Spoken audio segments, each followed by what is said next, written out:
ಭಾರತದ ಯಾವ ನದಿಯು ಸಮುದ್ರವನ್ನ ಸೇರುವುದಿಲ್ಲ? ಈ ಕೆಳಗಿನ ಯಾವ ನದಿ ಭಾರತ ಸಮುದ್ರವನ್ನ ಸೇರಂಗಿಲ್ಲ? ಯಾವ ನದಿ ಅದು? ಮಾಹಿ ನದಿ, ಸಬರಮತಿ ನದಿ, ಲೂನಿ ನದಿ, ಬಾನಸ್ ನದಿ.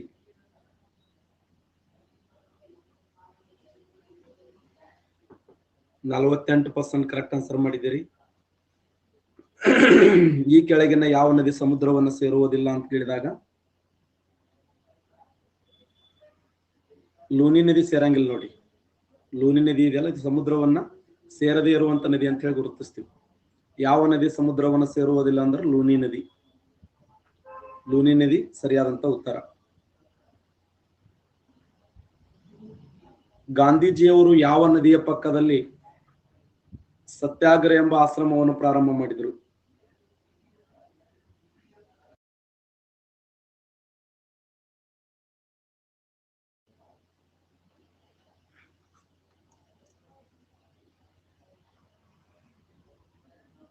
ಸಬರಮತಿ ನದಿ ನೋಡಿ. ಕರ್ಕಾಟಕ ಸಂಕ್ರಾಂತಿ ವೃತ್ತವನ್ನ ಹಾದು ಹೋಗುವ ನದಿ ಯಾವುದು? ಕರ್ಕಾಟಕ ಸಂಕ್ರಾಂತಿ ವೃತ್ತವನ್ನ ಹಾದು ಹೋಗುವ ನದಿ ಯಾವುದು? Very important. ಕರ್ಕಾಟಕ ಸಂಕ್ರಾಂತಿ ವೃತ್ತವನ್ನ ಹಾದು ಹೋಗುವ ನದಿ ಯಾವುದು ಅಂದ್ರೆ ಮಾಹಿ ನದಿ ನೋಡಿ.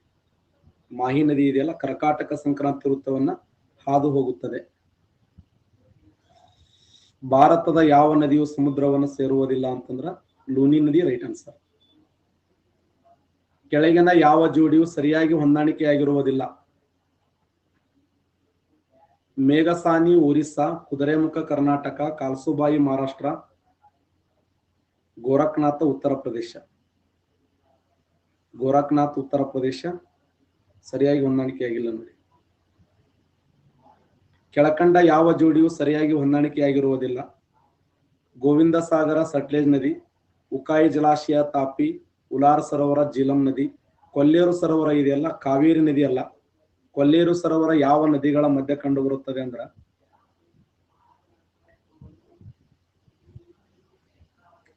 ಕೃಷ್ಣ ಮತ್ತು ಗೋದಾವರಿ ನದಿಗಳ ಮಧ್ಯೆ ಕಂಡು ಬರುತ್ತದೆ. ಕೃಷ್ಣ ಮತ್ತು ಗೋದಾವರಿ ನದಿಗಳ ಮಧ್ಯದಲ್ಲಿ ಯಾವ ಸರೋವರ ಕಂಡು ಬರುತ್ತದೆ ಅಂದ್ರೆ ಕೊಲ್ಲೇರು ಸರೋವರ ಕಂಡು ಬರುತ್ತದೆ. ಕೃಷ್ಣ ಮತ್ತು ಗೋದಾವರಿ ನದಿಗಳ ಮಧ್ಯದಲ್ಲಿ ಯಾವ ಸರೋವರ ಇದೆ ಅಂದ್ರೆ ಕೊಲ್ಲೇರು ಅನ್ನುವಂಥ ಪ್ರಮುಖವಾದ ಸರೋವರ ಕಂಡು ಬರುತ್ತದೆ.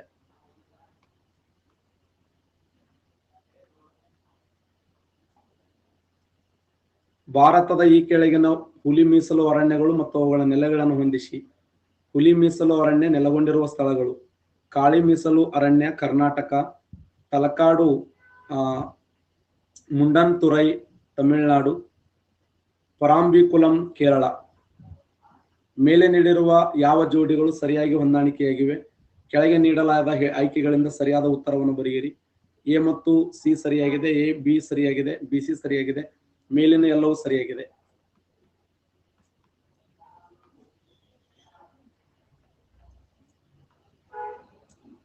ಕಾಳಿ ಮೀಸಲು ಅರಣ್ಯ ಕರ್ನಾಟಕ,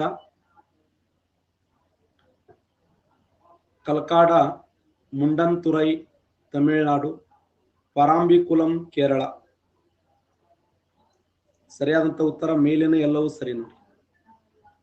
ಮೇಲಿನ ಎಲ್ಲವೂ ಸರಿಯಾಗಿರುವಂಥದ್ದು. ಪ್ರಸ್ತುತ ಭಾರತ ದೇಶದಲ್ಲಿ ಕಂಡುಬರುವ ಹುಲಿ ಸಂರಕ್ಷಣಾ ತಾಣಗಳ ಸಂಖ್ಯೆ ಎಷ್ಟದಾವ? ಶಬಾಷ್, 53 ಅದ ನೋಡಿ. 53 ಹುಲಿ ಸಂರಕ್ಷಣಾ ತಾಣಗಳದಾವ. ಪ್ರಸ್ತುತ ಭಾರತ ದೇಶದಲ್ಲಿ ಕಂಡುಬರುವ ಹುಲಿ ಸಂರಕ್ಷಣಾ ತಾಣಗಳ ಸಂಖ್ಯೆ 53.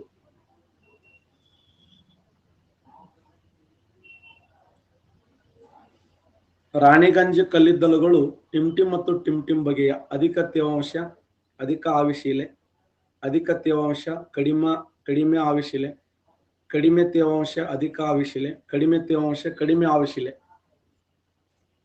ರಾಣಿಗಂಜ್ ಅನ್ನುವಂಥದ್ದು ಪಶ್ಚಿಮ ಬಂಗಾಳದಲ್ಲಿ ಕಂಡುಬರುವ ಪ್ರಸಿದ್ಧವಾದ ಕಲ್ಲಿದ್ದಲು ನಿಕ್ಷೇಪ ಅದು.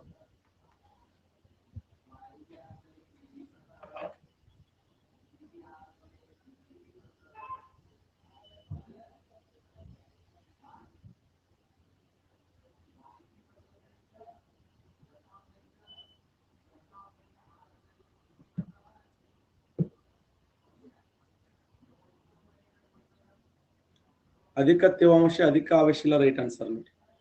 ಪಶ್ಚಿಮ ಬಂಗಾಳದ ರಾಣಿಗಂಜ್, ವೆರಿ ವೆರಿ ಇಂಪಾರ್ಟೆಂಟ್.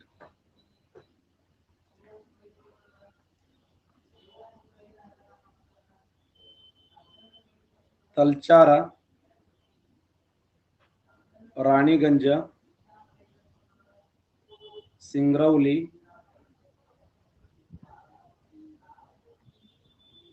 ಜರಿಯಾ. ಭಾರತದ ಮೊದಲ ಕಲ್ಲಿದ್ದಲು ನಿಕ್ಷೇಪ ಯಾವುದು? ಇದರಲ್ಲಿ ಭಾರತ ದೇಶದ ಪ್ರಥಮ ಕಲ್ಲಿದ್ದಲು ನಿಕ್ಷೇಪ, ಭಾರತ ದೇಶದ ಪ್ರಥಮ ಕಲ್ಲಿದ್ದಲು ನಿಕ್ಷೇಪ ಪಶ್ಚಿಮ ಬಂಗಾಳದ ರಾಣಿಗಂಜ್ ನೋಡಿ. ಭಾರತ ದೇಶದ ಮೊದಲ ಕಲ್ಲಿದ್ದಲು ನಿಕ್ಷೇಪ ಯಾವಂದ್ರ ಪಶ್ಚಿಮ ಬಂಗಾಳದ ರಾಣಿಗಂಜ್. ಯಾವ ಒಂದು ಗಣಿಯನ್ನ ಭಾರತದ ಕಲ್ಲಿದ್ದಲುಗಳ ತವರು ಮನೆ ಅಂತ ಕರೀತಾರೆ?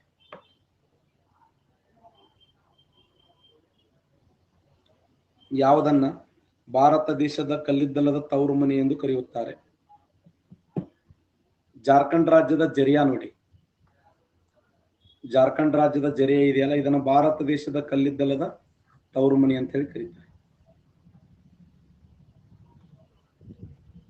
ಕೆಳಗೆ ಅಣೆಕಟ್ಟುಗಳು ಅವುಗಳಿಗೆ ಸಂಬಂಧಪಟ್ಟಿರ್ತಕ್ಕಂಥ ನದಿಗಳನ್ನು ಹೊಂದಿಸಿ ಬರೆಯಿರಿ.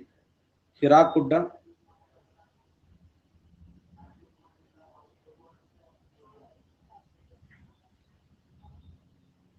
ತೀನಾ ಅಣೆಕಟ್ಟು, ಪೊಂಗಾ ಅಣೆಕಟ್ಟು, ಸಲಾಲ್ ಯೋಜನೆ.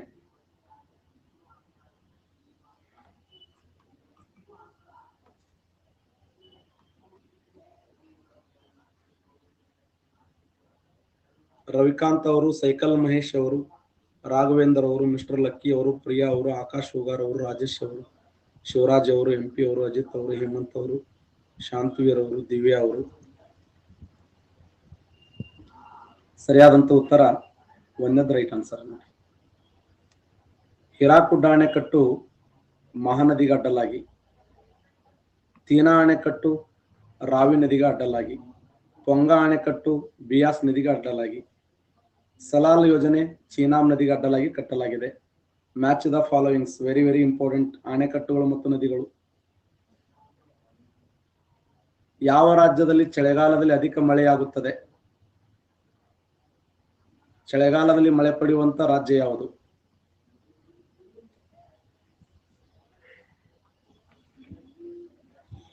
%84 ಕರೆಕ್ಟ್ ಆನ್ಸರ್ ಮಾಡಿದ್ದೀರಿ. ಎಕ್ಸಲೆಂಟ್.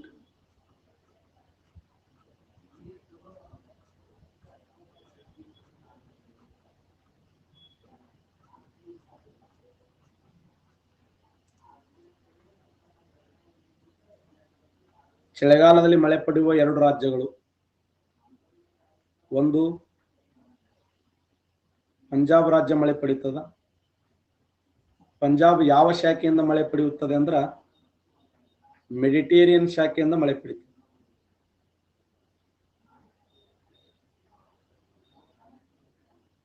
ಇನ್ನು ತಮಿಳುನಾಡು ಮಳೆ ಪಡೆಯುತ್ತದೆ. ತಮಿಳುನಾಡು ಯಾವ ಶಾಖೆಯಿಂದ ಅಂದ್ರ ಬಂಗಾಳ ಕೊಲ್ಲಿಯ ಶಾಖೆಯಿಂದ.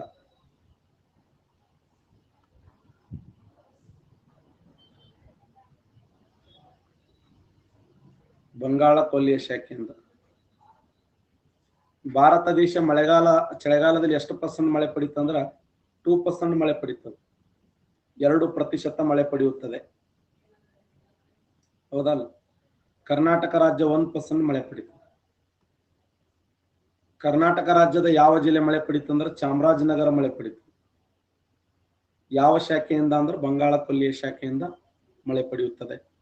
ಚಳಿಗಾಲದಲ್ಲಿ ಮಳೆ ಪಡೆಯುವ 2 ರಾಜ್ಯಗಳು, ಒಂದು ಪಂಜಾಬ್, ಇನ್ನೊಂದು ತಮಿಳುನಾಡು. ಹಾಗಾದ್ರೆ ಚಳಿಗಾಲದಲ್ಲಿ ಎಂತ ಟೈಪ್ ಮಳೆ ಆಗ್ತದೆ ಅಂದ್ರ ಆವರ್ತ ಮಳೆ ಆಗ್ತದೆ. ಇದು ಎಕ್ಸಾಮ್ ಕ್ವಶನ್ ಆಗಿದೆ, ಆವರ್ತ ಮಳೆ. ಇವೆಲ್ಲ ಎಕ್ಸಾಮ್ ಬಂದ ಪ್ರಶ್ನೆಗಳೇ. ಅಂಡೋಮಾನ್ ದ್ವೀಪಗಳಿಗೆ ಅತಿ ಸಮೀಪವಾದ ದೇಶ ಯಾವುದು? PSI ಕ್ವಶನ್ ಇದು. ಅಂಡೋಮಾನ್ ದ್ವೀಪಗಳಿಗೆ ಅತಿ ಸಮೀಪವಾದ ದೇಶ ಯಾವುದು? Sri Lanka, Myanmar, Indonesia, Pakistan. Andaman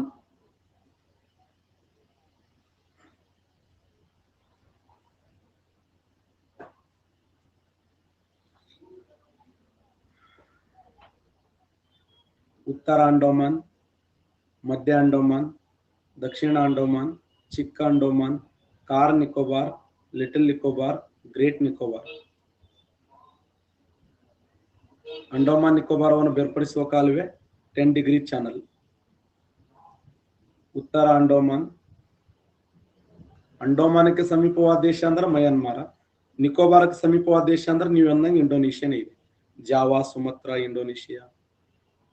C ಯಾಕಾಗ್ತದ?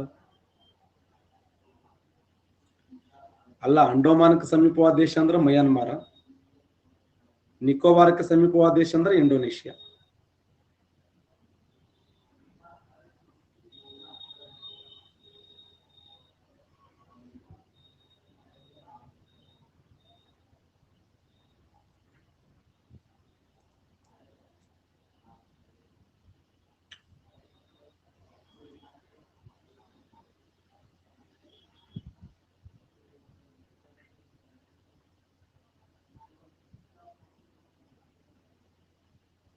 Bharat ದೇಶ ಪಟಕಾಯ ಭೂಮಿ ಬೆಟ್ಟಗಳಿಂದ ಈ ದೇಶವನ್ನು ಬೇರ್ಪಡಿಸುತ್ತದೆ. ಭಾರತ ದೇಶ ಪಟಕಾಯ ಭೂಮಿ ಬೆಟ್ಟಗಳಿಂದ ಈ ದೇಶವನ್ನು ಬೇರ್ಪಡಿಸುತ್ತದೆ.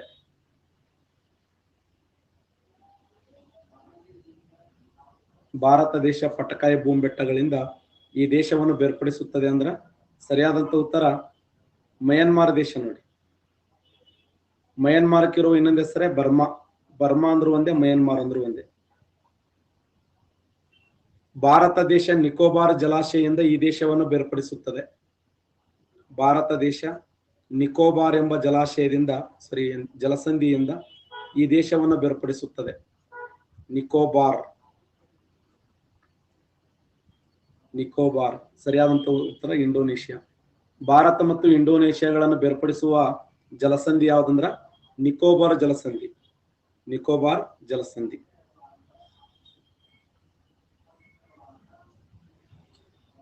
ಕೊಡೈಕೆನಾಲ್ ಖ್ಯಾತ ಗಿರಿಧಾಮ ದಕ್ಷಿಣ ಭಾರತದ ಯಾವ ಪರ್ವತಗಳಲ್ಲಿ ಅಡಕವಾಗಿದೆ ಅಂತ ಕ್ವಶನ್ ಇದೆ.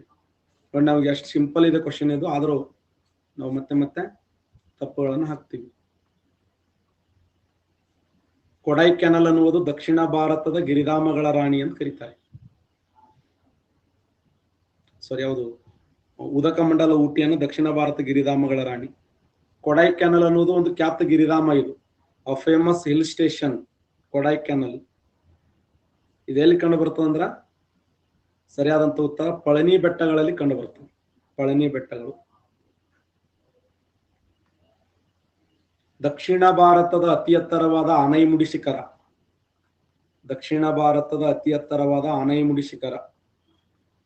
ಆನೈಮುಡಿ ಅನ್ನುವಂಥ ಶಿಖರ ಇದೆಯಲ್ಲ, ಇದು 2695 ಮೀಟರ್ ಎತ್ತರವಾಗಿದೆ. ಇದು 2695 ಮೀಟರ್ ಎತ್ತರವಾಗಿದ್ದು ದಕ್ಷಿಣ ಭಾರತದ ಅತಿ ಎತ್ತರವಾಗಿರುವಂತಹ ಶಿಖರ ಇದು. ದಕ್ಷಿಣ ಭಾರತದ ಅತಿ ಎತ್ತರವಾದ ಶಿಖರ ಆನೈಮುಡಿ ಶಿಖರ ಎಲ್ಲಿ ಕಂಡು ಬರ್ತಂದ್ರ ಕೇರಳ ರಾಜ್ಯದ ಅಣ್ಣಾಮಲೈ ಬೆಟ್ಟಗಳಲ್ಲಿ ಕಂಡು ಬರ್ತದೆ. ಈ ಕೆಳಗಿನ ಯಾವ ಬೆಟ್ಟಗಳನ್ನ ಕಾರ್ಡಮಮ್ ಬೆಟ್ಟಗಳು ಅಂತ ಕರೀತಾರೆ? ಈ ಕೆಳಗಿನ ಯಾವ ಬೆಟ್ಟಗಳನ್ನ ಕಾರ್ಡಮಮ್ ಬೆಟ್ಟಗಳು ಎಂದು ಕರೆಯುತ್ತಾರೆ? ಕಾರ್ಡಮಮ್ ಬೆಟ್ಟಗಳು ಎಂದು ಕರೆಯುತ್ತಾರೆ. ಈ ಕೆಳಗಿನ ಯಾವ ಬೆಟ್ಟಗಳನ್ನ ಕಾರ್ಡಮಮ್ ಬೆಟ್ಟಗಳೆಂದು ಕರೆಯುತ್ತಾರಂದ್ರ ಯಲಕ್ಕಿ ಬೆಟ್ಟಗಳು. ನೋಡಿ, ಯಲಕ್ಕಿ ಬೆಟ್ಟಗಳು. ಪಶ್ಚಿಮ ಘಟ್ಟ ಹಾಗೂ ಪೂರ್ವ ಘಟ್ಟಗಳು ಸಂಧಿಸುವ ಸ್ಥಳ. ಪಶ್ಚಿಮ ಘಟ್ಟ ಹಾಗೂ ಪೂರ್ವ ಘಟ್ಟಗಳು ಸಂಧಿಸುವ ಸ್ಥಳ ಯಾವುದು?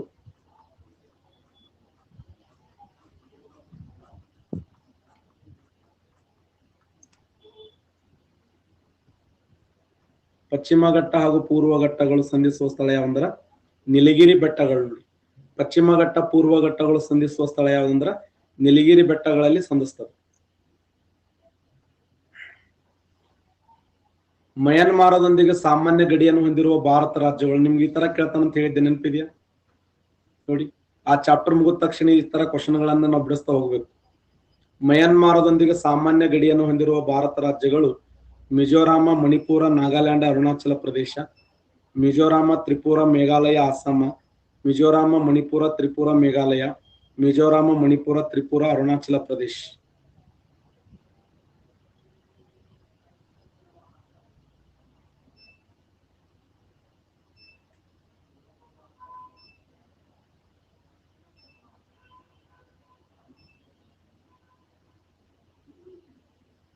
ಆನ್ಸರ್ ಮಾಡ್ತೀರಿ?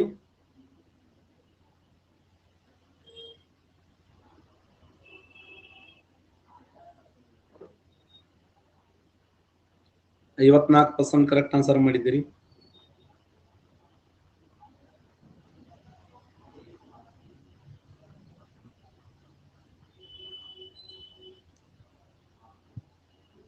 ಸರಿಯಾದಂತ ಉತ್ತರ ಎ ರೈಟ್ ಆನ್ಸರ್ ನೋಡಿ. ಯಾಕಂದ್ರೆ ಫಸ್ಟ್ ಅರುಣಾಚಲ ಪ್ರದೇಶ ಇದೆ, ಅದಾದ್ಮೇಲೆ ನಾಗಾಲ್ಯಾಂಡ್ ಇದೆ, ಅದಾದ್ಮೇಲೆ ಮಣಿಪುರ್ ಇದೆ, ಅದಾದ್ಮೇಲೆ ಮಿಜೋರಾಂ ಇದೆ. ಅನುಕ್ರಮವಾಗಿ ಅರುಣಾಚಲ ಪ್ರದೇಶ್, ನಾಗಾಲ್ಯಾಂಡ್, ಮಣಿಪುರ್, ಮಿಜೋರಾಂ. ಅರುಣಾಚಲ ಪ್ರದೇಶ್, ನಾಗಾಲ್ಯಾಂಡ್, ಮಣಿಪುರ್, ಮಿಜೋರಾಂ ಅನುಕ್ರಮವಾದಂತ 4 ರಾಜ್ಯಗಳು. ಅರುಣಾಚಲ ಪ್ರದೇಶ್, ನಾಗಾಲ್ಯಾಂಡ್, ಮಣಿಪುರ್, ಮಿಜೋರಾಂ. ಮಯನ್ಮಾರದೊಂದಿಗೆ ಮಯನ್ಮಾರ್ಕಿರುವ ಇನ್ನೊಂದು ಹೆಸರೇ ಬರ್ಮಾ ಅಂತ ಹೇಳಿ ಕರೀತೀವಿ. ಪಟ್ಟಿ 1, ಪಟ್ಟಿ 2ರಲ್ಲಿ Tarapur, Narora, Kalpakkam, Kakrapar Tamil Nadu, Gujarat, Maharashtra, Uttar Pradesh. Match the followings. Answer ಮಾಡ್ತೀರಿ? ಸಿಂಪಲ್ ಇದೆ ಕ್ವಶನ್.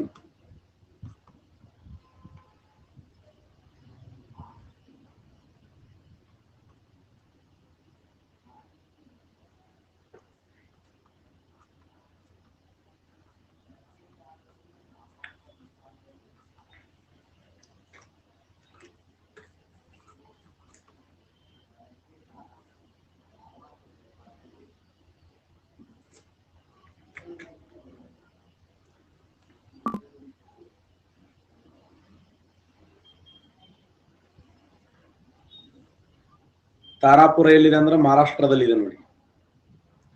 ನರೋರ ಇರೋದು ಉತ್ತರ ಪ್ರದೇಶದಲ್ಲಿ, ಕಲ್ಪಕ್ಕಂ ಇರೋದು ತಮಿಳುನಾಡಲ್ಲಿ, ಕಕ್ರಪಾರ ಇರೋದು ಗುಜರಾತ್ ರಾಜ್ಯದಲ್ಲಿ. ಅನುಕ್ರಮವಾಗಿ ಮ್ಯಾಚ್ ದ ಫಾಲೋವಿಂಗ್ಸ್ ಬರೆದಾಗ ಭಾರತ ದೇಶದ ಪ್ರಮುಖ ಅಣುವಿದ್ಯುತ್ ಸ್ಥಾವರಗಳಿವು. ಕರ್ನಾಟಕ ರಾಜ್ಯದ ಏಕೈಕ ಅಣುವಿದ್ಯುತ್ ಸ್ಥಾವರ ಅಂತಂದ್ರ ಕಾಳಿ ನದಿ ಎಡಭಾಗದಲ್ಲಿ ಕಂಡುಬರುವ ಕೈಗಾ ಅಣುವಿದ್ಯುತ್ ಸ್ಥಾವರ ನೋಡಿ. ಕಾಳಿಯ ನದಿ ಎಡಭಾಗದಲ್ಲಿ ಕೈಗಾ ಅಣುವಿದ್ಯುತ್ ಸ್ಥಾವರ ಇದೆಯಲ್ಲ, ಇದು ಕರ್ನಾಟಕ ರಾಜ್ಯದ ಏಕೈಕ ಅಣುವಿದ್ಯುತ್ ಸ್ಥಾವರ ಅಂತೇಳಿ ಗುರುತಿಸ್ತೀವಿ.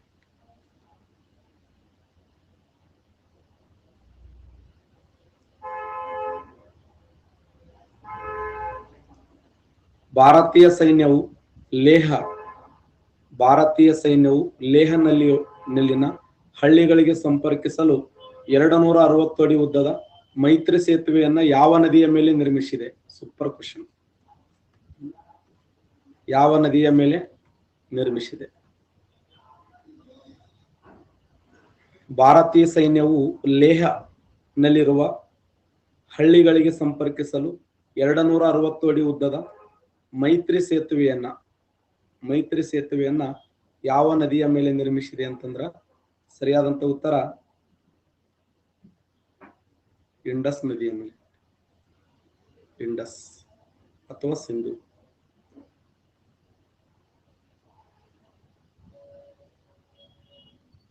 ಕೈಲಾಸ ಪರ್ವತದಲ್ಲಿ ಹುಟ್ಟಿ ದೋಲ್ದಾರ್ ಶ್ರೇಣಿಯ ಮೂಲಕ ಉತ್ತರದಲ್ಲಿ ಲಡಾಖ್ ಮತ್ತು ದಕ್ಷಿಣದಲ್ಲಿ ಸಿಯಾಚಿನ್ ಪ್ರದೇಶಗಳ ಮೂಲಕ ಹರಿಯುವ ನದಿ ಯಾವುದು? ಕೈಲಾಸ ಪರ್ವತದಲ್ಲಿ ಜನ್ಮ ತಾಳುವ ನದಿ ಯಾವುದಂದ್ರ ಸಿಂಧೂ ನದಿ. ಸಿಂಧೂ ನದಿ ಕೈಲಾಸ ಪರ್ವತದ ಸಿಂಗೆ ಕಬಾಬ್ ಎಂಬ ಸ್ಥಳದಲ್ಲಿ ಜನ್ಮ ತಾಳುತ್ತದೆ. ಕೈಲಾಸ ಪರ್ವತದ ಸಿಂಗೆ ಕಬಾಬ್ ಎಂಬ ಸ್ಥಳದಲ್ಲಿ ಜನ್ಮ ತಾಳುತ್ತದೆ. ಕೈಲಾಸ ಪರ್ವತ 6714 ಮೀಟರ್ ಎತ್ತರವಾಗಿದೆ. ಅದು ಕೈಲಾಸ ಪರ್ವತ ಸಿಂಗೆ ಕಬಾಬ್ ಎಂಬ ಸ್ಥಳದಲ್ಲಿ ಜನ್ಮ ತಾಳಿ ದೌಲ್ದಾರ್ ಶ್ರೇಣಿಯ ಮೂಲಕ ಭಾರತವನ್ನು ಹರಿದು ಉತ್ತರದಲ್ಲಿ ಲಡಾಖ್ ಶ್ರೇಣಿ, ದಕ್ಷಿಣದಲ್ಲಿ ಸಿಯಾಚಿನ್ ಮೂಲಕ ಪಾಕಿಸ್ತಾನವನ್ನು ಸೇರಿ ಪಾಕಿಸ್ತಾನದ ಕರಾಚಿ ಎಂಬ ಪಟ್ಟಣದ ಮೂಲಕ ಬಂಗಾಳ ಅರಬ್ಬಿ ಸಮುದ್ರವನ್ನು ಸೇರ್ತದೆ ನೋಡಿ. ಅಷ್ಟು ವೇಗದಲ್ಲಿ ಹೋಗ್ತದೆ. ಟೋಟಲ್ ಈ ನದಿಯ ಉದ್ದ ಎಷ್ಟಿದೆ ಅಂದ್ರೆ 2880 ಕಿಲೋಮೀಟರ್ ಇದ್ರೆ ಭಾರತ ದೇಶದಲ್ಲಿ 709 ಕಿಲೋಮೀಟರ್ ಹರಿತದೆ. ನದಿಯ ಉದ್ದ ಎಷ್ಟಿದೆ ಅಂದ್ರೆ 2880 ಕಿಲೋಮೀಟರ್. ಭಾರತ ದೇಶದಲ್ಲಿ ಈ ನದಿಯ ಉದ್ದ ಎಷ್ಟಂದ್ರೆ 709 ಕಿಲೋಮೀಟರ್ ಉದ್ದ ಹರಿತದೆ.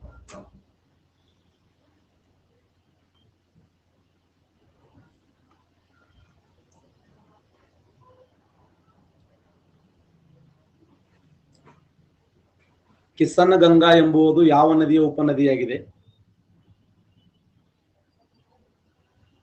ಕಿಸನ್ ಗಂಗಾ ಎಂಬುದು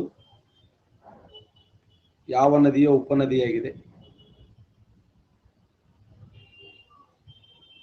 ಕಿಸನ್ ಗಂಗಾ ಎಂಬುದು ಯಾವ ನದಿಯ ಉಪನದಿಯಾಗಿದೆ? ಕಿಸನ್ ಗಂಗಾ ಎಂಬುದು ಯಾವ ನದಿಯ ಉಪನದಿಯಾಗಿದೆ ಅಂದ್ರೆ ಜೀಲಂ ನದಿಯ ಉಪನದಿಯಾಗಿದೆ. ಜೀಲಂ ನದಿಯ ಉಪನದಿಯಾಗಿದೆ. ಜೀಲಂ ನದಿಯ ಉಪನದಿಯಾಗಿದೆ. ರಿಪಿಟೇಷನ್ ಆಗಿರುವ ಪ್ರಶ್ನೆ ನೋಡಿ.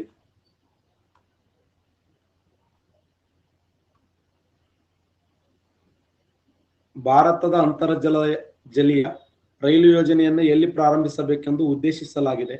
ಕಲ್ಕತ್ತಾ, ಪಶ್ಚಿಮ ಬಂಗಾಳ, ವಾರಣಾಸಿ, ಉತ್ತರ ಪ್ರದೇಶ, ಗುವಾಹಟಿ, ಅಸ್ಸಾಂ, ಮುಂಬೈ, ಮಹಾರಾಷ್ಟ್ರ. ಯಾವ ಸ್ಥಳದಲ್ಲಿ?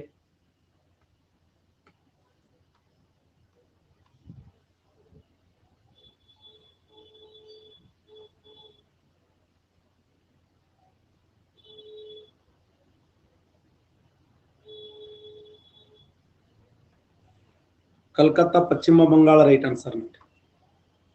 ಪಶ್ಚಿಮ ಬಂಗಾಳದ ಕಲ್ಕತ್ತಾ.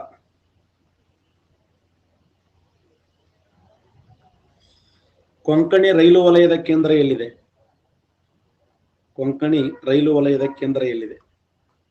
ಕೊಂಕಣಿ ರೈಲು ವಲಯದ ಕೇಂದ್ರ ಯಾವ ಸ್ಥಳದಲ್ಲಿ ಕಂಡುಬರುತ್ತೆ? ಮುಂಬೈ ನೋಡಿ, ಮಹಾರಾಷ್ಟ್ರ. ಕೊಂಕಣಿ ರೈಲು ವಲಯದ ಕೇಂದ್ರ ಎಲ್ಲಿದೆ ಅಂದ್ರೆ ಮುಂಬೈ, ಮಹಾರಾಷ್ಟ್ರದಲ್ಲಿ ಇದೆ.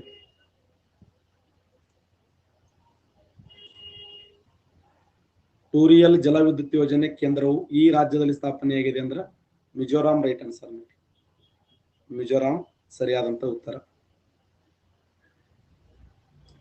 ಹಾರ್ನ್ಬಿಲ್ ಉತ್ಸವ ಯಾವ ರಾಜ್ಯದಲ್ಲಿ ಜರುಗುತ್ತದೆ? ಹಾರ್ನ್ಬಿಲ್ ಉತ್ಸವ ಯಾವ ರಾಜ್ಯದಲ್ಲಿ ಜರುಗುತ್ತದೆ? ಪ್ರಸಿದ್ಧವಾದ ಹಾರ್ನ್ಬಿಲ್ ಉತ್ಸವ ಈ ಕೆಳಗಿನ ಯಾವ ರಾಜ್ಯದಲ್ಲಿ ಜರುಗುತ್ತದೆ? ಹಾರ್ನ್ಬಿಲ್ ಉತ್ಸವ ಯಾವ ರಾಜ್ಯದಲ್ಲಿ ಜರುಗುತ್ತದೆ ಅಂದ್ರೆ ನಾಗಾಲ್ಯಾಂಡ್ನಲ್ಲಿ ಜರುಗುತ್ತದೆ. ಸಾರಾಮತಿ ಅನ್ನುವಂತ ಎತ್ತರವಾದ ಶಿಖರ ಯಾವ ರಾಜ್ಯದಲ್ಲಿ ಕಂಡುಬರುತ್ತದೆ?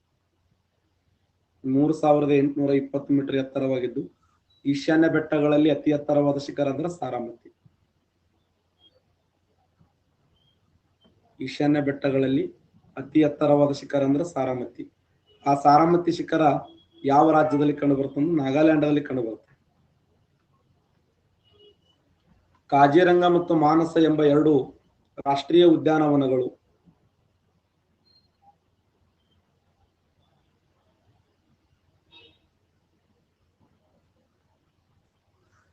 ಕಾಜಿರಂಗ ಮತ್ತು ಮಾನಸ ಎಂಬ ಎರಡು ರಾಷ್ಟ್ರೀಯ ಉದ್ಯಾನವನಗಳು ಎಲ್ಲಿ ಕಂಡುಬರುತ್ತೆ ಅಂದ್ರೆ ಅಸ್ಸಾಂ ರಾಜ್ಯದಲ್ಲಿ ಕಂಡುಬರುತ್ತೆ. ನೋಕ್ರೋಕ್ ಎಂಬ ಪ್ರಸಿದ್ಧವಾದ ಜೈವಿಕ ಸಂರಕ್ಷಣಾ ತಾಣ. ನೋಕ್ರೋಕ್ ಎಂಬ ಪ್ರಸಿದ್ಧವಾದ ಜೈವಿಕ ಸಂರಕ್ಷಣಾ ತಾಣ. ನೋಕ್ರೋಕ್ ಎಂಬ ಪ್ರಸಿದ್ಧವಾದ ಜೈವಿಕ ಸಂರಕ್ಷಣಾ ತಾಣ ಇರೋದಿಲ್ಲ ಅಂದ್ರೆ ಮೇಘಾಲಯದಲ್ಲಿ ನೋಡಿ, ಮೇಘಾಲಯ. ನೋಕ್ರೋಕ್ ಎಂಬ ಜೈವಿಕ ಸಂರಕ್ಷಣಾ ತಾಣ ಎಲ್ಲಿದೆ ಅಂದ್ರೆ ಮೇಘಾಲಯದಲ್ಲಿ. ಭಾರತದ ಪರ್ಯಾಯ ದ್ವೀಪ ಪ್ರದೇಶದ ಅತ್ಯಂತ ದೊಡ್ಡದಾದ ನದಿ ವ್ಯವಸ್ಥೆ ಯಾವುದು? ಭಾರತದ ಪರ್ಯಾಯ ದ್ವೀಪದ ಪ್ರದೇಶದ ಅತಿ ದೊಡ್ಡ ನದಿ ವ್ಯವಸ್ಥೆ.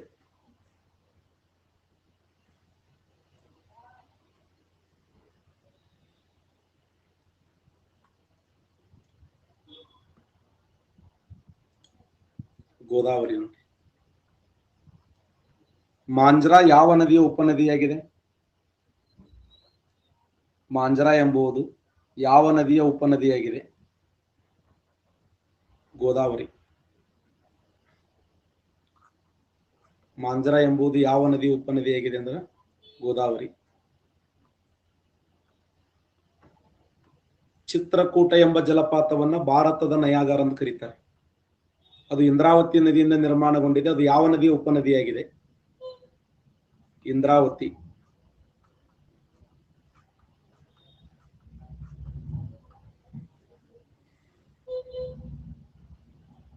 ಗೋದಾವರಿ ನೋಡಿ. ದಕ್ಷಿಣ ಭಾರತದ ವೃದ್ಧಗಂಗೆ ಎಂದು ಯಾವ ನದಿಯನ್ನು ಕರೆಯುತ್ತಾರೆ? ದಕ್ಷಿಣ ಭಾರತದ ವೃದ್ಧಗಂಗೆ ಎಂದು ಯಾವ ನದಿಯನ್ನು ಕರೆಯುತ್ತಾರೆ? ದಕ್ಷಿಣ ಭಾರತದ ವೃದ್ಧಗಂಗೆ ಎಂದು ಯಾವ ನದಿಯನ್ನು ಕರೆಯುತ್ತಾರೆ ಅಂದ್ರೆ ಗೋದಾವರಿ ನದಿ. ನೋಡಿ, ಗೋದಾವರಿ ನದಿಯನ್ನು ದಕ್ಷಿಣ ಭಾರತದ ವೃದ್ಧಗಂಗೆ ಎಂದು ಕರೀತಾರೆ. ಹಾಗಾದ್ರೆ ಕರ್ನಾಟಕದ ಗಂಗೆ ಯಾರು? ಕರ್ನಾಟಕದ ಗಂಗೆ, ಶಬಾಷ್, 96% ಕರೆಕ್ಟ್ ಆನ್ಸರ್ ಮಾಡಿದ್ದೀರಿ. ಕಾವೇರಿ. ನೋಡಿ, ಈ ಕೆಳಗಿನ ಯಾವ ನದಿಯು ತಮಿಳುನಾಡು, ಕರ್ನಾಟಕ, ಕೇರಳ, ಪುದುಚೇರಿಗಳ ಮಧ್ಯೆ ವಿವಾದ ಇದೆ? ಕರ್ನಾಟಕ, ಕೇರಳ, ತಮಿಳುನಾಡು, ಪುದುಚೇರಿಗಳ ಮಧ್ಯದಲ್ಲಿ ವಿವಾದಾತ್ಮಕವಾದ ನದಿ ಯಾವುದು? ಕರ್ನಾಟಕ, ಕೇರಳ, ಪಾಂಡಿಚೇರಿ ಮತ್ತೆ ತಮಿಳುನಾಡುಗಳ ಮಧ್ಯದಲ್ಲಿ ವಿವಾದಾತ್ಮಕವಾದ ನದಿ ಯಾವಂದ್ರ ಇದೇ ಕಾವೇರಿ ನದಿ. ನೋಡಿ,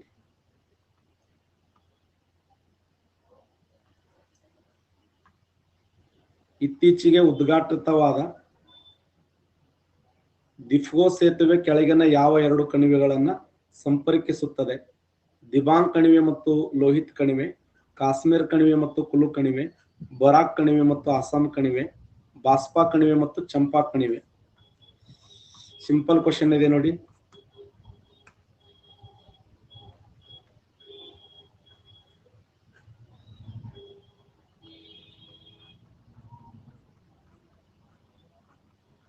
%60 ಕರೆಕ್ಟ್ ಆನ್ಸರ್ ಮಾಡಿದ್ದೀರಿ. 58%.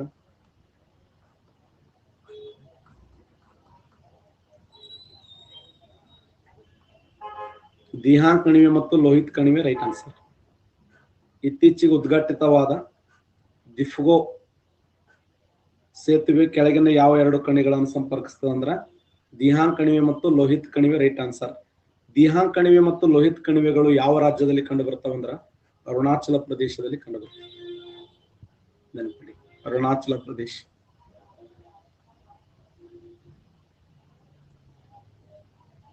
ಕೆಳಗಿನ ಯಾವ ಜೋಡಿ ಸರಿಯಾಗಿ ಹೊಂದಾಣಿಕೆಯಾಗಿರುವುದಿಲ್ಲ? ಬುದುಗಾಗ ಮಹಾನದಿ, ದುವಂದರ ನರ್ಮದಾ, ದೂಧಸಾಗರ ಮಾಂಡೋವಿ, ಗೋಕಾಕ ಘಟಪ್ರಭಾ. ನೋಡಿ, ಇಲ್ಲಿ ನಮಗೆ ಸಿಂಪಲ್ ಆಗಿ ನಾವು ಇದನ್ನು ವಿಚಾರ ಮಾಡಬಹುದು, ಆರಾಮ್ ಆನ್ಸರ್ ಮಾಡಬಹುದು.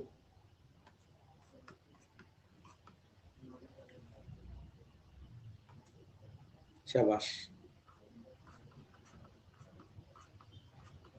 ಒಂದು ವೇಳೆ ನಮಗೆ ಆನ್ಸರ್ ಗೊತ್ತಿಲ್ಲ ಅಂತ ತಿಳ್ಕೊಳ್ಳಿ. ಬುಧಗಾಗ ನಮ್ಗೆ ಗೊತ್ತಿಲ್ಲ ಅಂದ್ರ ದುವಂದರ 100% ನರ್ಮದಾ ನದಿಯಿಂದ ನಿರ್ಮಾಣಗೊಂಡದು. ಇದಂತೂ ಗೊತ್ತೇ ಅಲ್ಲ. ದುವಂದರ ಕಪಿಲಧಾರೆ ದುವಂದರ ಅಂತ ಹೇಳಿದ್ದೀನಿ ನಿಮ್ಗೆ. ದೂಧಸಾಗರ ಮಾಂಡೋವಿ ಅಥವಾ ಮಹಾನದಿ 100% ಗೊತ್ತು. ಗೋಕಾಕ್ ಅಂತರೂ 200% ಗೊತ್ತು ನಿಮ್ಗೆ ಘಟಪ್ರಭಾ ನದಿಯಿಂದ. ಇದು ಗೊತ್ತಿಲ್ಲ ಅಂದ್ರೆ ಇದನ್ನ ಸುಮ್ಮನೆ ಕಣ್ಣು ಮುಚ್ಚಿ ಹಾಕಿಬಿಡ್ಬೇಕು, ಅದೇ ಆನ್ಸರ್ ಇರ್ತದೆ. ಕೀ ಆನ್ಸರ್ ಅದೇ ಇದೆ, ಬುಧಗಾಗ. ಬುಧಗಾಗ. ಹಾಗಾದ್ರೆ ಬುಧಗಾಗ ಎಂಬ ಜಲಪಾತ ಯಾವ ನದಿಯಿಂದ ನಿರ್ಮಾಣಗೊಂಡಿದೆ? ಬುಧಗಾಗ ಎಂಬ ಜಲಪಾತ ಯಾವ ನದಿಯಿಂದ ನಿರ್ಮಾಣಗೊಂಡಿದೆ?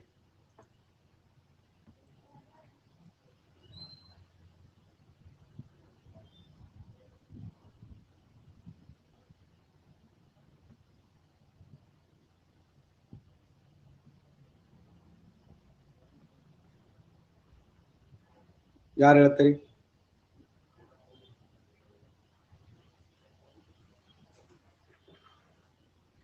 ಪ್ರಸಿದ್ಧವಾಗಿರುವಂತ ಜಲಪಾತ ಇದು.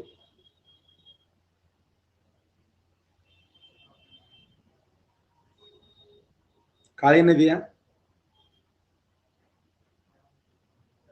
Wrong.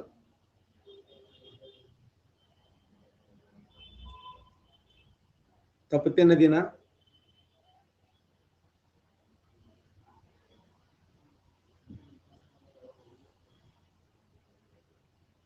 Sonu ನದಿನ?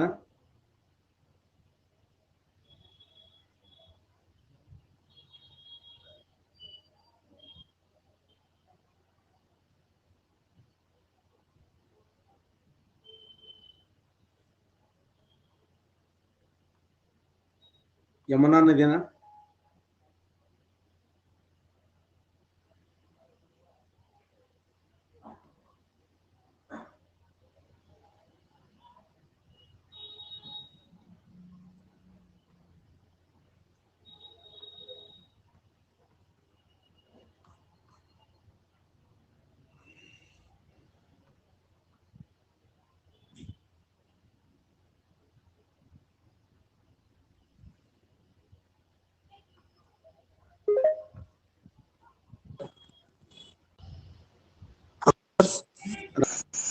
Thank you sir. ಬುರಹಾಯಿ ಯಾವ ರಾಜ್ಯದಲ್ಲಿ ಕಂಡುಬರುತ್ತದೆ? ಗೊತ್ತಿಲ್ಲ ಸರ್. ಯಾರು ಹೇಳ್ತಾರೆ ಬುರಹಾಯಿ ಯಾವ ರಾಜ್ಯದಲ್ಲಿ ಕಂಡುಬರುತ್ತದೆ? ಬುಧಗಾಗ ಫಾಲ್ಸ್,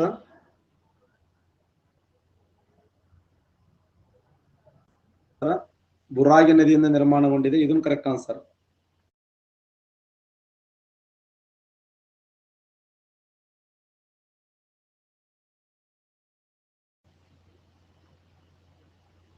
ಭಾರತದ ಯಾವ ಜೀವಗೋಳ ಮೀಸಲು ಪ್ರದೇಶವು ಯುನೆಸ್ಕೋ ನಾಮಾಂಕಿತವಾದ ಜೀವಗೋಳ ಮೀಸಲು ಪ್ರದೇಶದ ವಿಶ್ವ ಜಾಲತಾಣಗಳಲ್ಲಿ ಭಾರತದಿಂದ 11ನೇ ಜೀವಗೋಳ ಮೀಸಲು ಪ್ರದೇಶವಾಗಿ ಸೇರ್ಪಡೆಗೊಂಡಿದೆ ಅಂತ ಕ್ವಶನ್ ಕೇಳಿದ್ದಾನೆ. ಕಾಂಚನಜುಂಗ, ನೀಲಗಿರಿ, ನಿಕೋಬಾರ್ ಜೀವಗೋಳ, ನೋಕ್ರೋಕ್ ಜೀವಗೋಳ. ಟೋಟಲ್ 12 ಸೇರ್ಪಡೆಗೊಂಡವ. ಅದರಲ್ಲಿ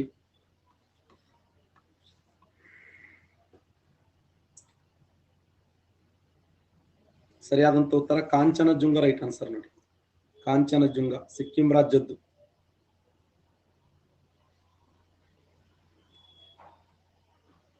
ಕರ್ನಾಟಕ ರಾಜ್ಯಕ್ಕೆ ಸಂಬಂಧಪಟ್ಟ ಜೀವಗೋಳ ಯಾವುದು?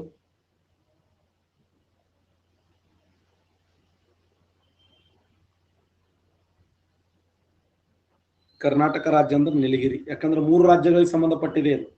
3 ರಾಜ್ಯಗಳು ಯಾವಂದ್ರ, ಒಂದು ಕರ್ನಾಟಕ ರಾಜ್ಯ, ತಮಿಳುನಾಡು ಮತ್ತೆ ಕೇರಳ. ಘೋಷಣೆ ಮಾಡಿದ್ದು 1986. 2000ರಲ್ಲಿ ವಿಶ್ವ ಪಾರಂಪರಿಕ ಪಟ್ಟಿಗೆ ಸೇರಿದೆ ಇದು. ಮೇಘಾಲಯದ ಪ್ರಸಿದ್ಧವಾದ ಜೈವಿಕ ಸಂರಕ್ಷಣಾ ತಾಣ ಯಾವುದು? PSI ಕ್ವಶನ್ ಇದು.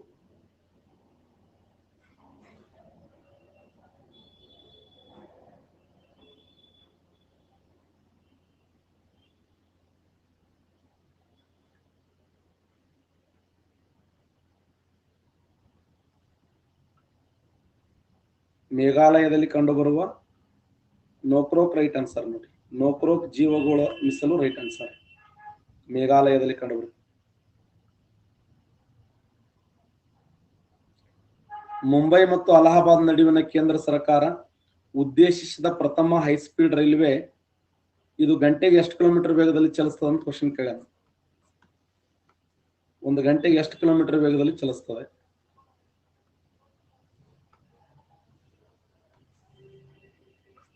ಪ್ರತಿ ಗಂಟೆಗೆ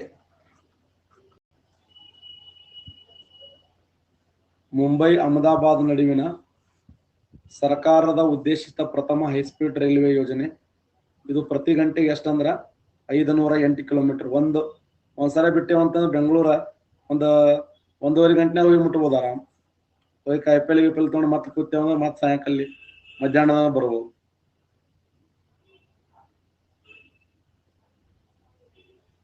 ಅಷ್ಟು ಸ್ಪೀಡ್ ಇರ್ತದೆ. ಹೆಚ್ಚು ಕಡಿಮೆ ಆದ್ರೆ ಅಷ್ಟೇ ಸ್ಪೀಡ್ನೇ ಹೋಗಿರ್ತೀವಿ.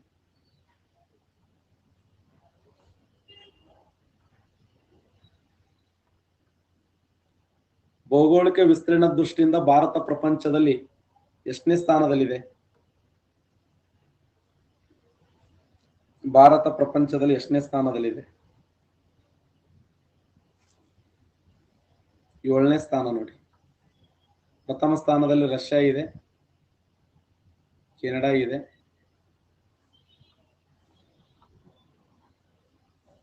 Russia, Canada, China, America, Brazil, Australia, Bharat.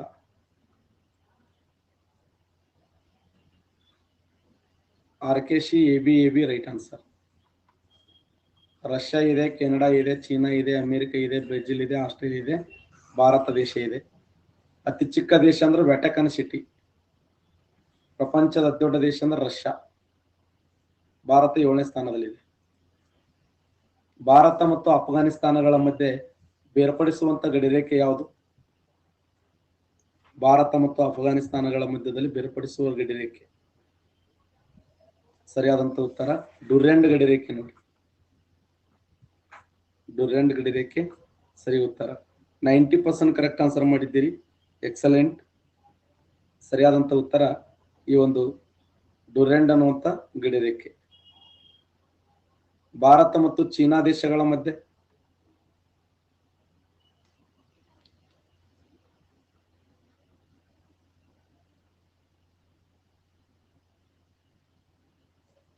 Bharat China ದೇಶಗಳ ಮಧ್ಯದಲ್ಲಿ ಮ್ಯಾಕ್ ಮೋಹನ್ ರೇಖೆ ರೈಟ್ ಆನ್ಸರ್. ಮ್ಯಾಕ್ ಮೋಹನ್ ರೇಖೆ.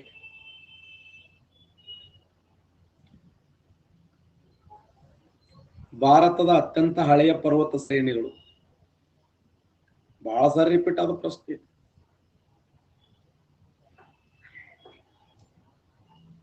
ಭಾರತ ದೇಶದ ಅತ್ಯಂತ ಹಳೆಯದಾದ ಮಡಿಕೆ ಪರ್ವತಗಳು ಯಾವಂದ್ರೆ ಅರಾವಳಿ ಬೆಟ್ಟಗಳು. 91% ಕರೆಕ್ಟ್ ಆನ್ಸರ್ ಮಾಡಿದ್ರು. ಭಾರತ ದೇಶದ ಅತ್ಯಂತ ಹಳೆಯದಾದ ಮಡಿಕೆ ಬೆಟ್ಟಗಳು ಅರಾವಳಿ ಬೆಟ್ಟಗಳು. ಭಾರತದ ರಾಷ್ಟ್ರೀಯ ಸರೋವರವಾದ ನೌಕಿ ಲೇಕ್ ಎಂಬ ಸರೋವರ ಎಲ್ಲಿ ಕಂಡುಬರುತ್ತದೆ? ನೌಕಿ ಲೇಕ್ ಸರೋವರ ಭಾರತದ ಅತ್ಯಂತ ಹಳೆಯದಾದ ಮತ್ತು ರಾಷ್ಟ್ರೀಯ ಸರೋವರ ಅರಾವಳಿ ಬೆಟ್ಟಗಳಲ್ಲಿ. ರೈಷಿಯನ್ ಬೆಟ್ಟಗಳು ಯಾವ ಪರ್ವತದಲ್ಲಿ ಕಂಡುಬರ್ತವೆ? ರೈಷಿಯನ್ ಬೆಟ್ಟಗಳು ರೈಷಿಯನ್ ಪರ್ವತಗಳು ಯಾವ ಬೆಟ್ಟ ಅಂದ್ರೆ ಅರಾವಳಿ ಬೆಟ್ಟಗಳಲ್ಲಿ ಕಂಡುಬರ್ತವೆ. ರೈಷಿಯನ್ ಬೆಟ್ಟಗಳು ಯಾವ ಪರ್ವತದಲ್ಲಿ ಕಂಡುಬರ್ತಾವ ಅಂದ್ರೆ ಅರಾವಳಿ ಬೆಟ್ಟಗಳಲ್ಲಿ ರೈಷಿಯನ್ ಪರ್ವತಗಳು ಕಂಡುಬರ್ತವೆ. ರೈಷಿಯನ್. ಮೌಂಟ್ ಅಬು ಎಂಬ ಗಿರಿಧಾಮ ಯಾವ ಪರ್ವತ ಶ್ರೇಣಿಯಲ್ಲಿ ಕಂಡುಬರುತ್ತದೆ? ಮೌಂಟ್ ಅಬು. ಮೌಂಟ್ ಅಬು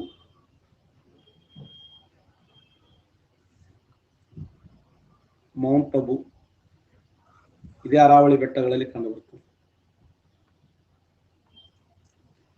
ಭಾರತದಲ್ಲಿ ಅತಿ ಹೆಚ್ಚು ಉಷ್ಣಾಂಶ ದಾಖಲಾಗಿದ್ದು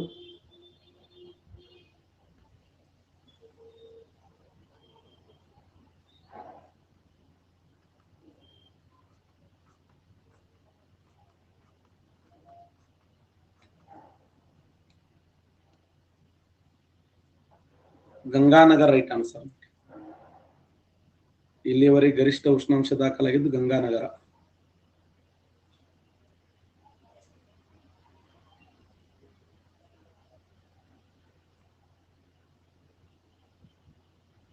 ಡಾಕ್ಟರ್ ಬಾಬಾ ಸಾಹೇಬ್ ಅಂಬೇಡ್ಕರ್ ಅಂತಾರಾಷ್ಟ್ರೀಯ ವಿಮಾನ ನಿಲ್ದಾಣ ಎಲ್ಲಿ ಕಂಡುಬರುತ್ತದೆ? ಡಾಕ್ಟರ್ ಬಾಬಾ ಸಾಹೇಬ್ ಅಂಬೇಡ್ಕರ್ ಅವರ ಹೆಸರಿನಿಂದ ಡಾಕ್ಟರ್ ಬಾಬಾ ಸಾಹೇಬ್ ಅಂಬೇಡ್ಕರ್ ಅಂತಾರಾಷ್ಟ್ರೀಯ ವಿಮಾನ ನಿಲ್ದಾಣ ಎಲ್ಲಿ ಕಂಡುಬರುತ್ತದೆ ಅಂದ್ರೆ 71% ಕರೆಕ್ಟ್ ಆನ್ಸರ್ ಮಾಡಿದ್ದೀರಿ. ಸರಿಯಾದಂತ ಉತ್ತರ ಮಹಾರಾಷ್ಟ್ರದ ನಾಗ್ಪುರ್. ಕೆಳಗಿನಗಳಲ್ಲಿ ಯಾವುದು ಭಾರತ ಇತ್ತೀಚಿನ ಮೀಸಲು ಜೀವಗೋಳವಾಗಿದೆ?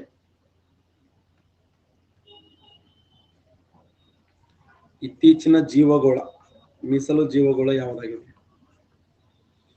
ಪನ್ನಾ ನೋಡಿ, ಮಧ್ಯಪ್ರದೇಶದ ಪನ್ನಾ. ಮಧ್ಯಪ್ರದೇಶದ ಪನ್ನಾ.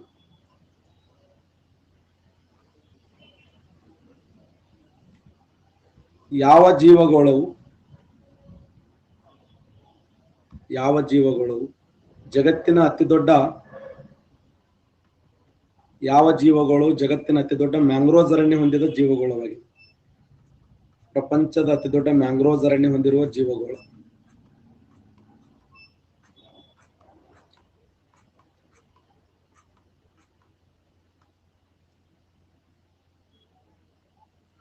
ಸುಂದರ್ಬನ್ ರೈಟ್ ಆನ್ಸರ್ ನೋಡಿ. ಕೆಳಗಿನ ಯಾವ ಸ್ಥಳವು ಸೂರ್ಯನ ಲಂಬ ಕಿರಣಗಳನ್ನು ಪಡೆಯುವುದಿಲ್ಲ? Srinagar, Mumbai, Chennai, Thiruvananthapuram. Simple, very important question.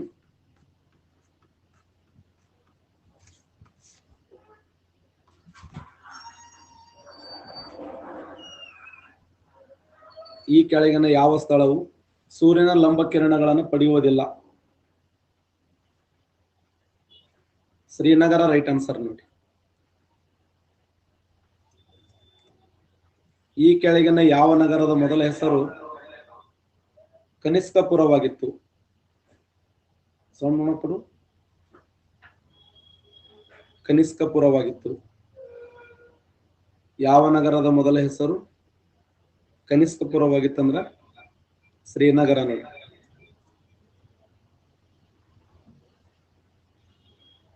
ದಕ್ಷಿಣ ಭಾರತದ ಹೆಬ್ಬಾಗಿಲು. ದಕ್ಷಿಣ ಭಾರತದ ಹೆಬ್ಬಾಗಿಲು. ದಕ್ಷಿಣ ಭಾರತದ ಹೆಬ್ಬಾಗಿಲು.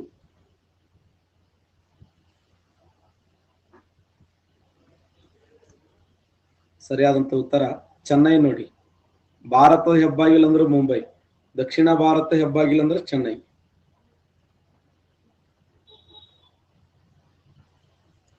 ಭಾರತದ ಅತಿ ದಕ್ಷಿಣದ ಬೆಟ್ಟ ಶ್ರೇಣಿಗಳ ಹೆಸರೇನು? Simple question, very important.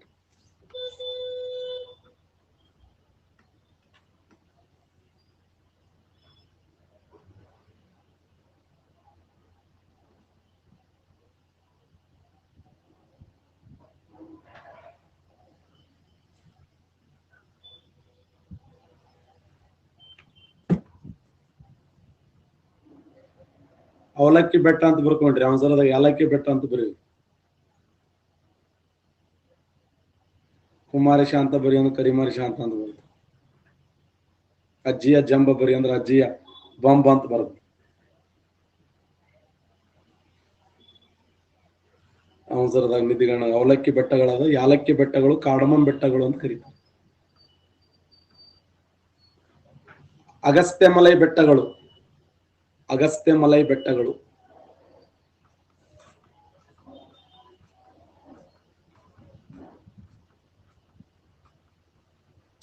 ಯಾಲಕ್ಕಿ ಬೆಟ್ಟಗಳೇ ರೈಟ್ ಆನ್ಸರ್. ಅಗಸ್ತ್ಯ ಮಲೈ ಬೆಟ್ಟಗಳ ಒಂದು ಭಾಗ ಅಂದ್ರ ಈ ಯಾಲಕ್ಕಿ ಬೆಟ್ಟಗಳು. ಕೆಳಗಿನ ಯಾವ ನದಿ ವ್ಯವಸ್ಥೆ ನದಿಮುಖಜ ಭೂಮಿಯನ್ನು ರೂಪಿಸುತ್ತದೆ? ಈ ಕೆಳಗಿನ ಯಾವ ನದಿ ವ್ಯವಸ್ಥೆಗಳು ನದಿಮುಖಜ ಭೂಮಿಯನ್ನು ರೂಪಿಸುತ್ತವೆ?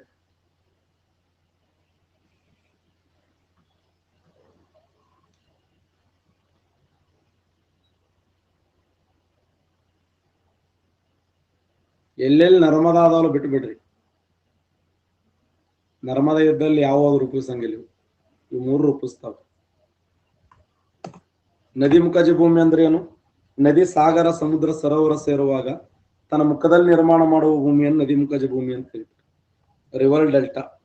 ಪ್ರಪಂಚದಲ್ಲಿ ನದಿಮುಖಜ ಭೂಮಿ ಇಲ್ಲದೆ ಇರುವ ನದಿಗಳು ಯಾವಂದ್ರೆ ಭಾರತ ದೇಶದ ನರ್ಮದಾ, ಪ್ರಪಂಚದಲ್ಲಿ ಕಾಂಗೋ ನದಿ,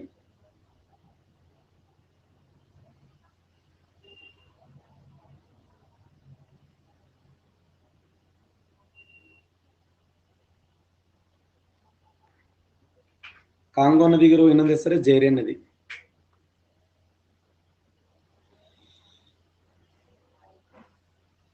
ಹೊಂದಾಣಿಕೆಯಾಗಿರುವುದಿಲ್ಲ ಅಂತ ಕೊಟ್ಟ ನಮ್ಗೆ.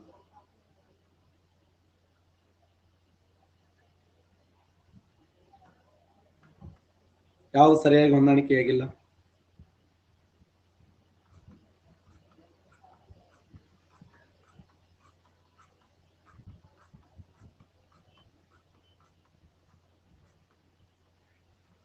ಫೋರ್ ಆಗಿಲ್ಲ ನೋಡಿ.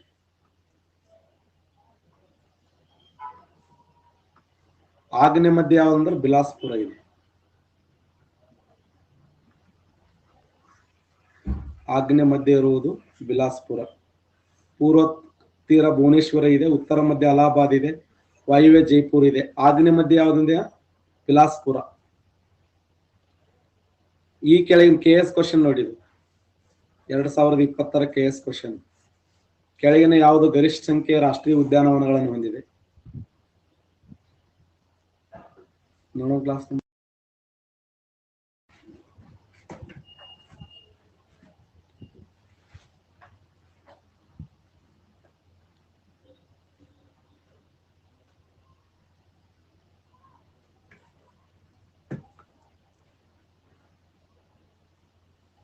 ಅಂಡಮಾನ್ ನಿಕೋಬಾರ್. ಬೆಟ್ಲಾ ರಾಷ್ಟ್ರೀಯ ಉದ್ಯಾನ, ಸೌತ್ ಬಟೆನ್ ರಾಷ್ಟ್ರೀಯ ಉದ್ಯಾನವನ ಎಲ್ಲಿ ಕಂಡು ಬರ್ತದೆ? ಸೌತ್ ಬೆಟನ್ ರಾಷ್ಟ್ರೀಯ ಉದ್ಯಾನವನ, ಸೌತ್ ಬಟೆನ್.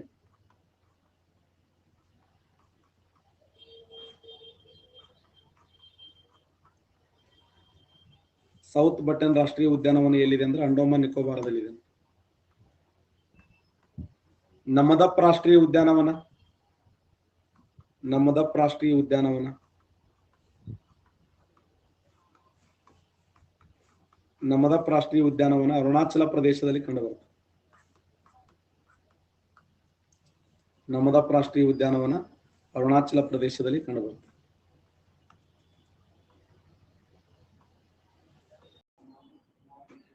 ಶ್ರೀಲಂಕಾ,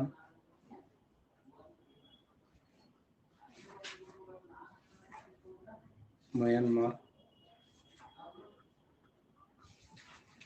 ಥೈಲ್ಯಾಂಡ್. ಈ ಕೆಳಗಿನ ಯಾವ ದೇಶವನ್ನು ಬರ್ಮಾ ಅಂತ ಕರೀತಾರೆ? ಈ ಕೆಳಗಿನ ಯಾವ ದೇಶವನ್ನ ಬರ್ಮಾ ದೇಶ ಅಂತ ಕರೀತಾರೆ? ಈ ಕೆಳಗಿನ ಯಾವ ರಾಷ್ಟ್ರವನ್ನ ಬರ್ಮಾ ಎಂದು ಕರೆಯುತ್ತಾರೆ?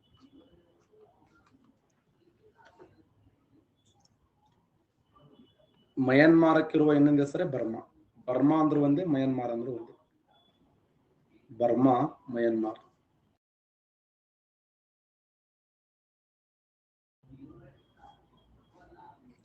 ಮಯನ್ಮಾರ್ ಅಂದ್ರೆ ಒಂದೇ.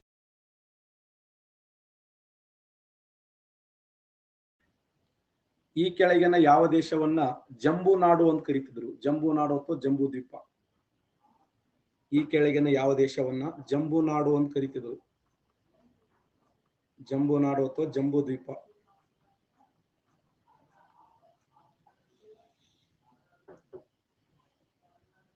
ಭಾರತ ದೇಶವನ್ನ ಜಂಬೂ ನಾಡು ಅಂತ ಕರೀತಿದ್ರು. ಜಂಬೂ ಅಂದ್ರೆ ನೇರಳೆ ಹಣ್ಣಿನ ಆಕಾರದಲ್ಲಿ ಕಂಡು ಬರ್ತದೆ. ಭಾರತ ದೇಶ ನೇರಳೆ ಹಣ್ಣಿನ ಆಕಾರದಲ್ಲಿ ಕಂಡು ಬರುವುದರಿಂದ ನಮ್ಮ ರಾಷ್ಟ್ರವನ್ನು ಜಂಬೂ ದ್ವೀಪ ಅಥವಾ ಜಂಬೂ ನಾಡು ಅಂತ ಹೇಳಿ ಕರೀತಾರೆ.